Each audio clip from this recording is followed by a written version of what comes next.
ഗോവയിലെ അർപ്പോറയിൽ 25 പേരുടെ മരണത്തിനിടയാക്കിയ നിശ ക്ലബിന്റെ ഉടമകളെ തായ്ലൻഡിൽ നിന്ന് ഇന്ത്യയിലേക്ക് നാടുകടത്തി.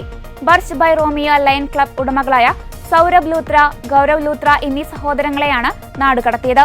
ഡൽഹിയിലെത്തിയ ശേഷം പോലീസ് ഇരുവരെയും കസ്റ്റഡിയിലെടുത്ത് പട്യാല ഹൗസ് കോടതിയിലെത്തിക്കും. പാട്യാല ഹൗസിൽ നിന്ന് Goa police Birch by Romeo Lane club ഉടമകളായ സൗരഭ് ലൂത്ര, ഗൗരവ് ലൂത്ര എന്നിവരെ ട്രാൻസിറ്റ് റിമാൻഡിൽ കൊണ്ടുപോകും. വടക്കൻ ഗോവയിലെ നിശ ക്ലബ്ബിൽ തീപിടുത്തമുണ്ടായതിന് പിന്നാലെ ഉടമകളായ ഇരുവരും തായ്ലൻഡിലേക്ക് കടന്നിരുന്നു. തുടർന്ന് ഇന്ത്യൻ അധികൃതർ ഇരുവരുടെയും പാസ്പോർട്ടുകൾ റദ്ദാക്കി. പിന്നാലെ ആവശ്യമായ ഏജൻസി സർട്ടിഫിക്കറ്റുകൾ ഉൾപ്പെടെയുള്ള എല്ലാ രേഖകളും ഇന്ത്യൻ അധികൃതർ തായ്ലാൻഡിന് കൈമാറുകയും അവരെ നാടുകടത്തണമെന്ന് അഭ്യർത്ഥിക്കുകയും ചെയ്തു. ഫുക്കറ്റിലെ ഒരു റിസോർട്ടിൽ നിന്ന് സഹോദരങ്ങളെ കസ്റ്റഡിയിലെടുത്ത തായ് പോലീസ് ഇരുവരെയും ഇന്ത്യയിലേക്ക് കയറ്റി അയക്കുകയായിരുന്നു.